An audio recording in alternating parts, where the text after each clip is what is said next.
बुलढाणा जिल्ह्यातील रायपूर पोलिसांनी अवैध शस्त्र बाळगणाऱ्या आरोपींविरोधात मोठी कारवाई करत तब्बल 7 लाख रुपयांहून अधिक किमतीचा मुद्देमाल जप्त केला आहे।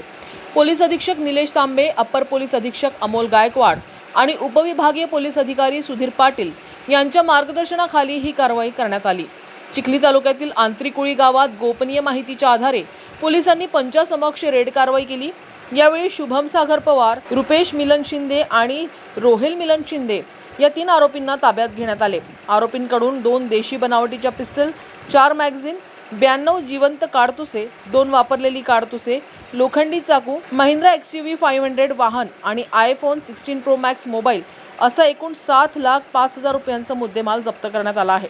तर या प्रकरणी रायपूर पोलीस ठाण्यात भारतीय शस्त्र अधिनियम आणि महाराष्ट्र पोलीस अधिनियमांतर्गत गुन्हा दाखल करण्यात आला असून पुढील तपास ठाणेदार निलेश सोळंके आणि पोलीस पथक करीत आहेत।